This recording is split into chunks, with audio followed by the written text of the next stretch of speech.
We're seeing drones with AI capacities being deployed in America, right? In America, you're having drones that are flying around being tested for policing purposes. And so if you're having and you have inaccurate vision system or an inaccurate algorithm, really, that detects someone as being an adversary when they're not, right? And even who defines what an adversary is a big question. You're now looking at these automated weapons are going to go around and, harm Dr. people. Heidy Khlaaf, when you hear people say that AI is changing the world, what's your response? Is it changing the world for the better? That's really the main question that comes to mind. And so what do you think? Not necessarily. I think there was a period where AI really was heading towards that direction. We're seeing, protein folding advances that came out of Google DeepMind. To me, that seemed like, wow, what a really promising use of AI. And then large language models came out, which are sort of these non-specific AI models that are meant to be general purpose, whatever that may be. And I think that definitely made it seem like, okay, let's put AI in everything without understanding its purpose, without understanding its use cases and its risks. And it became, in some sense, a hype term without many people even knowing what AI is, its history, its other uses, and whatnot. So I think there's definitely positive use cases for AI, but I don't believe the way that large language models are being sort of deployed and put out is really that. So what do you think of large language models? Do you think that essentially it's a tool that we're still trying to find a use case for, and that basically these Silicon Valley companies, they have such expensive PR departments that, chief executives are being pushed to use them even if they don't really understand what they do and haven't really found a use case for them? Absolutely. I mean, I'll give an example of where large language models are useful, right? To not make it seem like the whole thing is a disaster. There's apps like Grammarly, right? There's people who are non-English speakers or people who write quite informally that might want to write, a bit more formally. These are kind of uses for large language models that are absolutely valid, and I can see how it helps some people, and it definitely should be something put out in the world. But most other use cases are not applicable. A lot of people think that large language models are fax machines or database machines, but they're not. They're actually just predictive models. They just look at one word and predict the next token based on the context of the sentence or the question or the text that it was given to it. So it's really not factual, and a lot of people are trying to use it in that way. Hey, let me use this large language models to generate historical facts or to write a letter to a lawyer that's going to be filled with tons of errors that is going to cause more harm than good. And I do definitely think that there is this hype machine and there are a lot of marketing that is trying to figure out what is this AI for and can we put it in everything? And unfortunately, most people who are using large language models have been sold this message it should be in everything and everywhere, when really there's only some specific use cases that it's good for. And as a result of that, people are putting it in our information system and it's causing a lot of disinformation. It's causing a lot of people to confuse facts and fiction and to really not understand that this is not a search engine. This is not a database. This is not a Wikipedia, but that is kind of the use case that we're seeing for it right now, unfortunately. Interesting. So are you saying that people should really educate themselves about what it is and what it is not to basically manage our expectations? Because, I often bring up the case of that lawyer, very well paid lawyer who basically just used ChatGPT to prepare for court. And, arguably he should have known that this is not what you should be doing. This is not going to be enough. It's sort of like I think there's multiple people who need to sort of change their perception towards AI. One, I don't think that AI labs or companies should be putting out these models and making these false claims without any repercussions, because we are seeing that. We're seeing advertisements, we're seeing newspaper article without questioning of the claims that they are making about these systems.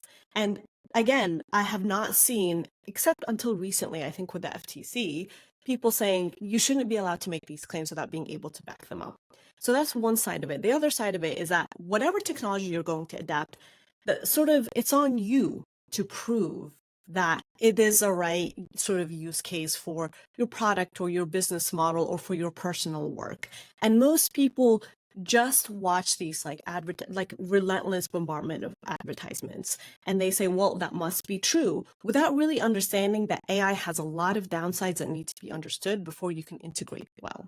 And so really, where don't want to put the entire blame on the user here, because it's, you're seeing it every single day. Breakthroughs, AGI is coming, these, super intellectual machines are here, and people take that as fact. But at the same time, if you work in something that requires facts as a basis of the foundation of your work, like being a lawyer or a doctor or even a computer scientist, you have to understand that these are not factual machines and start sort of your work from there. You can then work backwards. Okay, well, what can I use it for? But most people have just accepted it as, this is a machine that's smarter than me, and it is factual because it is a computer. And that to me is very much sci-fi rather than based on any sort of scientific foundation of what they actually do.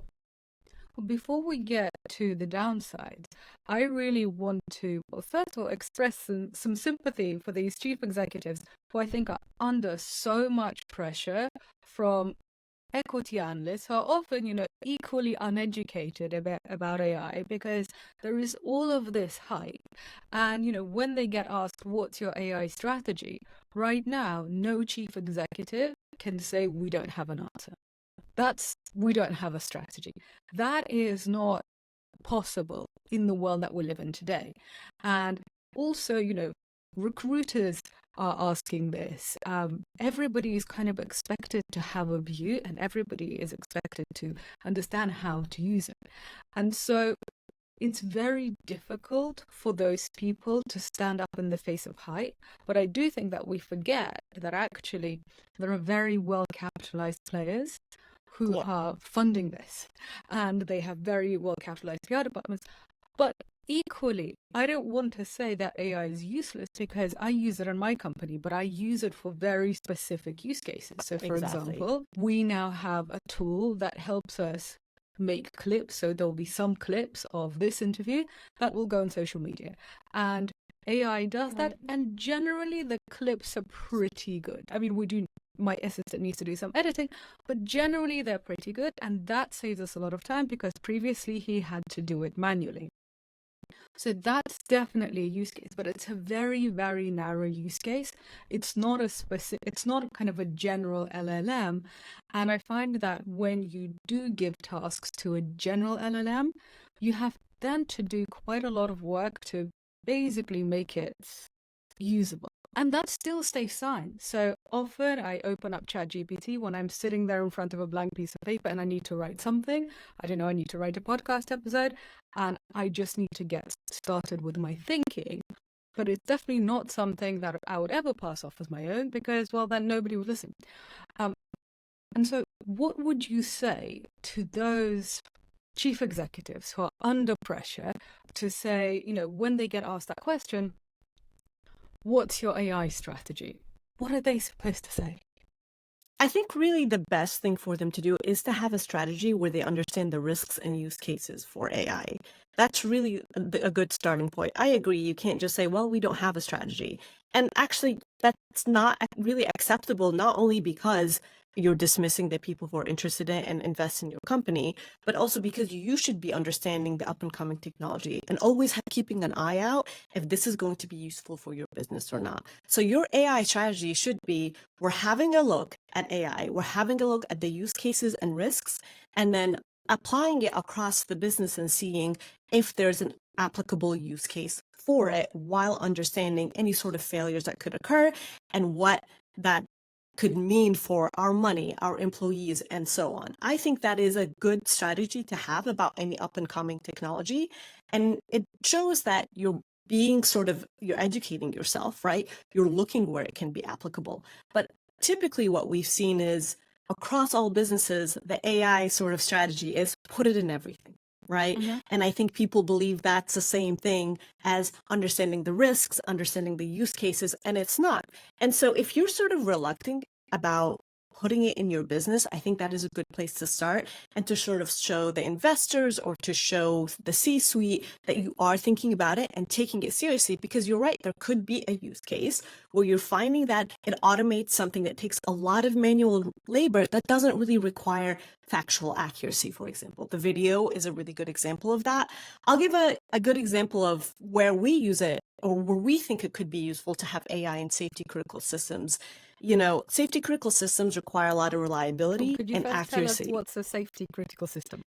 Sure. Safety critical system is basically any system where its failure can lead to deaths or environmental harm and destruction, and even monetary loss. So you're looking at airplanes, nuclear power plants, cars, really any of the main infrastructure that you're probably taking for granted. You know, your electricity and the power grid is a safety critical system, and they're developed in quite a different way from typical software systems because their failure could mean death. Unfortunately, you know, like a power outage can take out hospitals, and that would be like an incredibly, unsavory situation. And a nuclear power plant failing equally could lead to, environmental disasters as well. And so you would think, okay, we don't need AI in this at all, right? But there's a really interesting use case that I always refer to when people are like, oh, so are you anti-AI? And I'm like, no, not at all. That my job for the past 10 years has been to find and understand how AI can be integrated into these systems. So there's a group in Manchester in the UK that work on a project called RAIN, and they've been looking at robotics, right? They're not looking at large language models, right? They're looking at a very specific system with a specific use case that can essentially help nuclear operators. So for example, if you have a leak in a water tank, typically you would have a human diver go investigate it, and they could be sort of exposed to incredibly high levels of radiation. And that is scary, right? That is a scary situation. But what if instead you could have a robot dive in there instead, or have some sort of mechanical automated detection of a nuclear leak, right? And in that case, it's actually enhancing the safety of the system, right? It's not replacing a human operator. It is not replacing an entire system that has been accurately studied and built for the past 50 years. It is instead enhancing what we already do. And I think that's really the best way to view AI. Can you augment human knowledge and human expertise instead of trying to replace it? And I think that is a mistake a lot of people are making about AI. They're like, how do we replace humans? You will never be able to replace humans. Computers and humans have very different pros and cons. Like a lot of people are like, oh, but it's super intelligent. And it's like, well, calculators have existed for a long time. And we can't match like calculators. I'm sorry, you can be a genius in mathematics, but you will never be able to compute as fast as a calculator. That's why we love computers. That's why we use them to automate things. So if you could bring that perspective, right? Like, how do I use a calculator to augment my tasks, right? How do I use an AI to augment and help automate the things that really don't matter? But you need to think, I'm not going to be replacing human expertise. You should be looking at AI and how it helps people. If it slows them down, like we're seeing a lot of studies doing that, like you were saying, hey, if I'm using a text thing, I actually have to undo a lot of the work because it was wrong about this thing and it was wrong about that thing. And it turns out, oh, actually, if I had just written it myself to begin with, it would have been easier, right? That is a case where large language models are slowing down human productivity rather than enhancing them. So you should be thinking about, how do I use these AI models or large language models to enhance what I do rather than let's replace operators and humans altogether. It's interesting because it seems that this whole AI revolution is very much technology first as opposed to problem first. And, it is a technological achievement and it has been invented by some very clever computer scientists. So, of course, they want to show off their invention because, that's normal when you've been working really hard on something and then it works. You want to tell everybody. But that doesn't necessarily mean that we should all then be bought into it. Whereas when I talk to entrepreneurs, I always say, okay, start with the problem first, investigate the problems, and then create a solution. So are you saying that in a lot of cases, AI is a solution looking for a problem as opposed to the other way around? Absolutely. I would absolutely agree with that statement. I would also say that novelty in technology doesn't translate to progress. We're seeing this in a lot of aspects of our life today, um, like touchscreens, right? Touchscreens, sure, shiny, new, novel, but for them to replace, the knobs that we use in like cars is actually really problematic and has led to a lot of car accidents. And so I think this lesson can also be applied to a lot of other things. And again, this is not a comment specific to AI, right? We shouldn't look at any sort of new technologies coming out, whether it's touchscreens or crypto or AI, and think that is clear. That is clearly going to be the solution to all my problems. We should be looking at the problem we're trying to solve, and if there is a technological, solution to it that can help, that's fantastic. But that doesn't mean that every problem requires a technological solution in general, whether it's AI or not. But when we last spoke, we talked about technological determinism. And Yeah. could you tell the audience what that is and why it matters or why it's annoying? Yeah, there's a lot of people in Silicon Valley who subscribe to this idea called technological determinism, which really translates to if there's any problem, the solution has to be technological. And that's simply not true. Unfortunately, we live with the human condition, and we are not computers. We are not technological beings, and we have a lot of societal and political solutions that we need to look to before looking to technological solutions. The way that I see technology is, can it help us automate or help us in some sense speed up some of our very manual processes? But there will never be a technological solution to the human problem. You will never be able to find a computer that helps you understand democratic elections, right? Or help you deal with grief. But that is what we're seeing. We're seeing large language models being deployed as therapists, despite the fact that we know that these things are not therapists. They are not qualified therapists. They cannot help you. Maybe they can help some people, but they are not really a solution to just dealing with everyday problems of the human life. And we're now seeing this philosophy, which is actually progress or solution equals technology. And that has never been true of any part of like human history. So I say that this is a view that a lot of people in Silicon Valley take. And when you really think about it, why do they take that view? Well, it feeds into their bottom line. If you can sell a solution or a technology to every problem that a politician has or a human has, you will make a lot more money. And so I think when people subscribe to these philosophies or read about them or read about what a CEO of a big tech company thinks, they should really be thinking in the back of their mind, at the end of the day, they want their bottom line to be successful, right? They want, as many people as possible to use this technology. So of course they're going to market themselves that way. And you should always have a critical lens, right? These people are not your friends. These people run a business and they want their business to be successful, just like a lot of the people who watch this podcast, right? So it is definitely a philosophy that's taken by many. And I think it doesn't mean that we have to accept it. I think most people would find that, um, you know, throughout human history, our problems are really complex. They require socio-technical solutions, and it's not just going to be AI that's going to suddenly solve that. And a socio-technical solution is that combination of humans and technology. Absolutely. I mean, I love computers at the end of the day, so I decided to be a computer scientist. And I think that computers have an ability to help us in ways that we haven't really thought about before. At the end of the day, they have to augment. That's the thing. They have to help us rather than replace us. And I think that also what we're seeing with this technological determinism is that a lot of CEOs are being told you can now replace your workers, you can replace your artists, right? You can replace your programmers. But what we're now seeing is that AI being deployed, making a lot of mistakes, right? Because it is not a human, it is not a human expert. And then you're hiring people to clean up the mess. So really, did you solve the problem? Instead, you now have a process where instead of building something correct to begin with, or writing something constructive to begin with, you're now having sort of some gibberish being output and someone cleaning up that process, which I would argue is a lot more wasteful, not as productive, not really effective. So what we should be looking at instead is, how do we solve this problem? Here are our goals to it. Here's the way that we can approach it.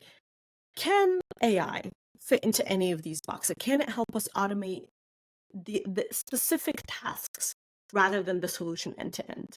That's sort of a good way to really think about it, rather than let's replace humans altogether. Before I ask you about what AI has messed up and how humans have had to clean it up, because I think everybody wants to know that, I want to share a terrible story about AI grads, and I was actually a witness to this, which really shows technological determinism. So I was in conversation with a couple of AI graduates from Stanford, so very intelligent, two young men. They were slightly younger than me, and we were in the US. And one of them was saying that, he really would like to have a girlfriend or meet some girls, and he was struggling with it, which, and, kind of like, well, you are AI grads, that's kind of normal. They were also dressed appropriately and had terrible haircuts. I was like, well, there are some very simple things that we could do here. But then his former classmate said, well, actually, I've got an idea. I've been thinking about this too. And there is a way that we can actually game the algorithm on Bumble, and then you can basically get a much better selection, and then all your romantic problems are going to be solved. And if that's not an example of technological determinism, I don't know what is. Because, there was one young man saying, I am lonely, I would like a partner, or maybe I would like some fun, I would like some human company. And the solution was, let's hack the algorithm. Absolutely. And I think the end result really is not going to be constructive, because at the end of the day, they will have to meet another human being on the end of the system. And, whatever, even if you were able to hack it, that person has to meet you, and you have to have a connection. And I think what we're seeing a lot of the times is, like, instead of people investing in community and investing in themselves, they're thinking, how do I sort of beat the algorithm, right? How do I get it to benefit me? And I think that gamification actually comes from a lot of our use in social media. So if you think about it, I see a lot of the times when people ask me, what are the big problems in AI? I say, I think a lot of them kind of started in social media, where we have Instagram kind of favoring specific videos or photos over others. And then people want to gamify the system because they want, more eyes on their post, or a lot of people make money out of that kind of system. So they want more engagements to, have higher profits in their business. And it ends up people thinking about the world this way, rather than, how do I have a connection with another human being? How do I have community with others?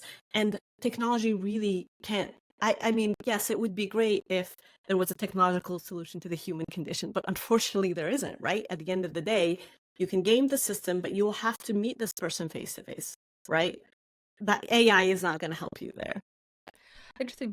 And I've also seen in the marketing realm that there are actually now more people talking about brand and building a brand, and that building a brand is more important in the age of AI than it was before, because a brand is essentially what you stand for, whether it's a personal brand or a company brand. It's, well, who are you? Why are you different from your competitors? What do you like? What's it like working with you? Essentially, what are your qualities, as opposed to, okay, how do I gamify our stuff so it's seen by other people? But anyway, I promised the audience that we were going to have some examples of when AI systems went wrong and people had to clean it up. I think this is a day-to-day thing, right? Like, this isn't one event that is occurring. There's a lot of conversation back and forth, especially with AI in sort of law and computer science, and fields that require a lot of factual information. And I'm seeing examples of it every single day. You talked about one case where a lawyer wrote, this defense, and they cite, this is multiple situations actually, and they cite lawsuits that didn't exist, right? Or they make citations to paper. We've seen this in scientific papers over and over again, where they basically make citations to paper that do not exist. One really harmful example that we're seeing, because, my background is safety and security, so this is a bit of a technical example, is that you have it recommend, some code for you, right? And there's like pros and cons to using something like Codex or having AI generate code for developers. And a really interesting use case is that they call it hallucination, where an AI model makes something up. I don't like to use that term because in some sense it makes it seem like it's human, but it's not. It's just not factually correct. It's just guessing. It's like, maybe this sounds right, right? Like that's kind of how they operate. And so it's making recommendations of libraries that don't exist. So a lot of times when we're coding, we like import specific libraries. So someone that wrote code that already exists somewhere, so we're not having to repeat it. And libraries have specific names, and usually if you just import it, it will go and like grab that code essentially. It turns out that they're making a lot of made up names about libraries that don't exist, right? And people, instead of verifying whether or not that exists, kind of accept it. Oh, well, it must be in there, right? It's guessing it, so must be accurate. And what a lot of hackers are doing is actually looking at what those guessed library names are that don't exist, and then going and implementing harmful libraries for them.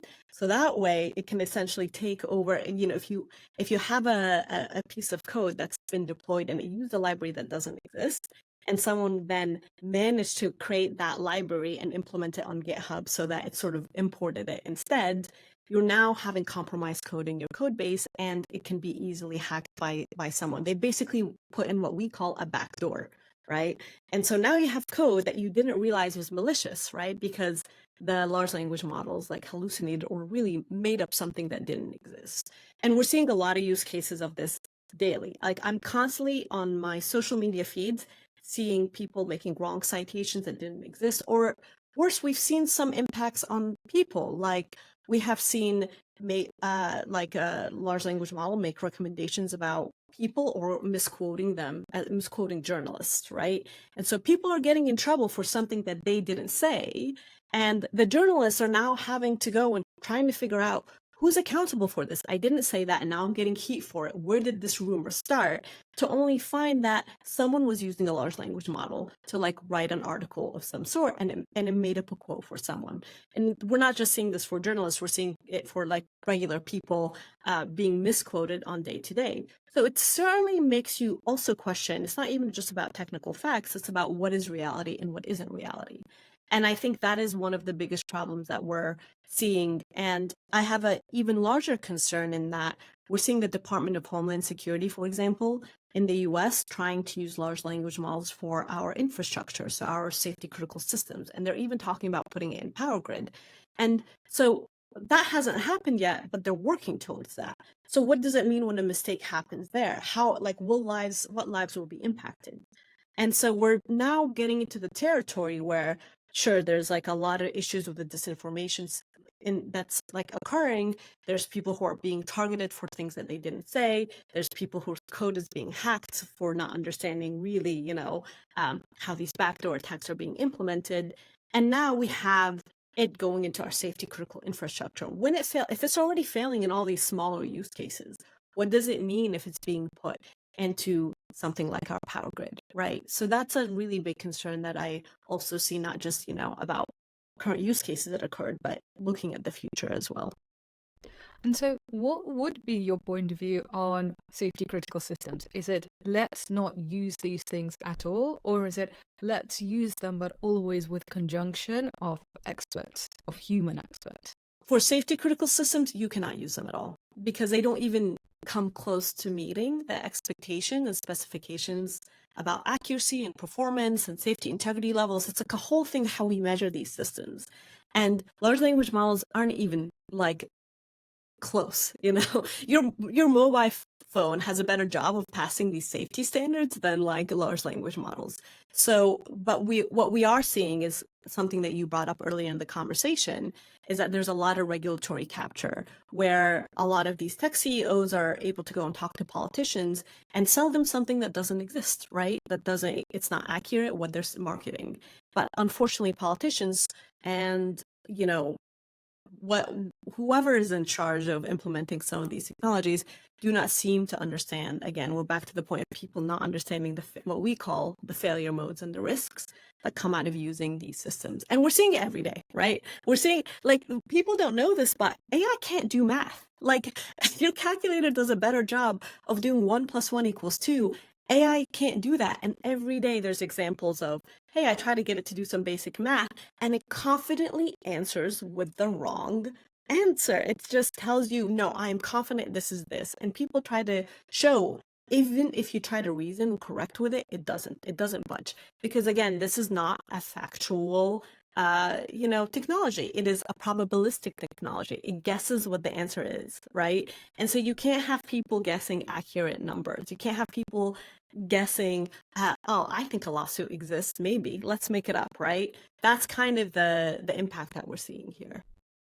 So I guess when we are using these things, then what we want to do is we want to think about, well, what's the risk? If I use this thing and it gets the facts wrong, or it gets something wrong, what's the risk? So with my social media example, I mean, the risk is it's going to cut a less cohesive bit of the interview. So basically, it's not going to be very interesting. It's not going to make sense and nobody's going to watch it. I mean, it's a shame, but worse things happen in my life every day. Absolutely. So it doesn't really matter. But also, what we do is we don't publish the AI clips straight away. My assistant views them. He gets rid of the nonsense because there is always nonsense. He gets rid of the nonsense. He keeps the good stuff. And then the system works. And so, first of all, the risk, if they're like the risk is minimum. Yeah. And also there is a human check. And would you say that kind of that system of, okay, evaluate the risks and have human checking, is that a good system in general, apart from safety critical systems? Yeah, not necessarily, because I think it depends on what you're automating. It might turn out that you're doing more work undoing and checking the work of AI than doing it yourself. There's also a lot of studies in what we call human factors integration. This is actually a field where you study sort of how humans in the loop work, how accurate is it, right? And there are studies that have shown that checking the work is more error prone than just doing it yourself. That depends on the task, right? So this is very specific for a video where you're having to go and cut and edit clips and so on. That actually, I can see how that's really useful to use AI for that, right? But there are other cases like you're writing a scientific paper. You're going in and now checking every single fact when you could have just written that yourself. I think that you then need to be more mindful, and it might be just better off for you to use AI maybe, oh, this sentence doesn't sound right. Can you rewrite it for me, right? Instead of asking it to produce, citations or to produce facts or to summarize things, because that's another thing we're seeing, especially in the medical field, where we're having a lot of we're seeing a huge marketing push to replace doctor notes with AI. But the AI summaries are not based on facts. Again, people go back to thinking that it is. Like, oh, but we gave it context. No, it guesses what the next word is based on its entire training data. It doesn't mean that it's going to summarize it for you correctly. And so in that case, I would say, no, don't use AI to summarize notes, right? Especially if it's something that is going to affect a patient's life. But yeah, if you're looking to AI to cut up some clips preliminary for you, that just makes it easier and you just go back and modify bits of it, that's a fantastic use case. So it's not always a case of adding a human in the loop. That's, what we call it is the right solution. Because it's then you're more error prone. You might be doing more work instead. So you have to look at it at a case by case, basis essentially. So essentially, the world is more complicated, and this whole debate about AI is more nuanced than, I guess, what Silicon Valley would have us believe. Well, that's no surprise. And the last topic I wanted to cover with you is that you've had quite a career pivot in recent years. And so I would love for the audience to understand what happened and why. Absolutely. So for the past decade, I really focused a lot on safety critical systems and safety of AI. That was really what I did. So I worked on either building vulnerabilities to show people why AI is not safe, or building what we call safety cases to try to at least figure out where AI can fit in some sort of, product's life cycle, and defining the safety metrics of that, what that means. That's really what I largely have worked on for a decade. And then we have had multiple wars, like the Ukraine war and the Gaza war, where AI is now being deployed in things like drone swarms, right? And that has been a really big cause of concern because those are all safety critical systems. AI armaments are safety critical systems. In fact, the entire safety field was really born from World War II, right? Defense is actually kind of the leading research in safety, or was really until very recently. And what ends up going through your mind when you see that civilians are dying at the hands of systems that you know how inaccurate they are is, right, AI is already in safety critical systems, and that's in military. And historically, anything that the military has done from a safety critical perspectives has sort of trickled down into our civilian infrastructure. Because like I said, they're kind of two sides of the same coin. Safety research is a lot of times done in defense, in the defense sector. And a lot of the times what's determined by their standards ends up being adopted by civilian infrastructure. So if we're seeing something as serious as weapons having AI implemented in them, it means that stakeholders have already accepted the failures for those systems, and we're going to see that trickle down. And also, I do not want to see civilian lives, essentially gone because I know those systems are inaccurate. I feel like that's something we can do about that, right? This isn't an inevitable outcome. So I essentially, my whole life, I've avoided working for defense, even though a lot of the work that I've done has ended up being used in defense. Again, safety is kind of the other side of it is work in defense. And I decided, let's dive right in. Let's go into defense. Let's think about autonomous weapon systems. Let's think about AI in in any military use cases, and to try to bring attention to the DoD, the anyone who has sort of a stake in this, that they have failures that they have not really thought through the consequences of, right? Because this is going to be catastrophic if we continue going in this direction. And so I've started really diving into more why these AI systems are inaccurate from a safety critical perspective, and to try to show people, to really build safety cases and make them understand all of these failure modes that we were talking about today in the context of military use cases and also civilian infrastructure and impact to civilian lives as a whole. And this push, I think a lot of people might think, well, doesn't have anything to do with me. I'm luckily not in a place where there's a war. We are already seeing them deployed in civilian use cases. Like, we're seeing drones with AI capacities being deployed in America, right? In America, you're having drones that are flying around being tested for policing purposes. And so if you have inaccurate vision system or an inaccurate algorithm, really, that detects someone as being an adversary when they're not, right? And even who defines what an adversary is a big question. You're now looking at these automated weapons are going to go around and, harm people or even kill them.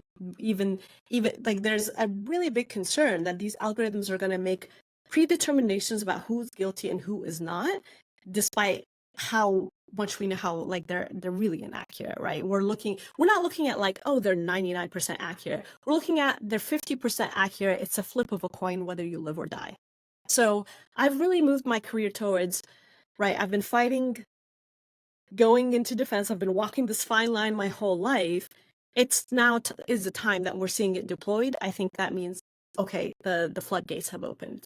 We really need to make people understand kind of the repercussions to our society and to future wars because of this implementation. Do you find that your message is being well received? I would say from a civilian perspective, yes. I would say from the perspective of those who develop weapons, no, because they are not really concerned, again, with civilian lives. They're concerned with their bottom line. And if they can sell another technology in which an entire, military can depend on, they will do that. They will do that because it benefits their bottom line. That is, I see the world in a very, like, kind of some sense, cold way. Those are people who are producing those weapons want money. And if they can convince stakeholders in the military that this is the right device without ever informing them of the consequences, they will. So we are back to what we talked about before, which is, okay, if you're a decision maker and you are being sold a tool, which is essentially what this is, whether you're a decision maker in government buying a weapon system or whether you are a decision maker in a civilian corporate, buying an LLM for your industry, then essentially you need to understand what are the risks, like what does this thing really do, and also be really clear about the fact that the person selling it to you has a real incentive to basically not really tell you what the risks are. Absolutely. They have an incentive to make money. Awesome. Well, what a cheerful note to end on. Well, thank you. Thank you very much. I've learned so much from this conversation. And if people want to learn more from you, I know that you've written a lot. And so where can people learn more about you and get more information from you? Right now, I'm working for the AI Now Institute, and I'm writing a lot of, I'm doing a lot of research and writing a lot of white papers to sort of reflect this kind of work in defense. In terms of my previous work, there's my website, which is heidyk.com. I think you'll have to spell that because my name is spelled differently. It'll be in Really, the show notes. Great. Yeah. And there's a media section there where I've spoken to people in the press about these specific issues. So if you're interested, certainly go there. But also I'll give a shout out to also where I work right now, because that is where I'm producing my work at AI Now. Awesome. Well, thank you very much for this very informative conversation. I think everybody who listened is going to have a lot to think about. Thank you, Heidi. Thanks for having me, Sophia.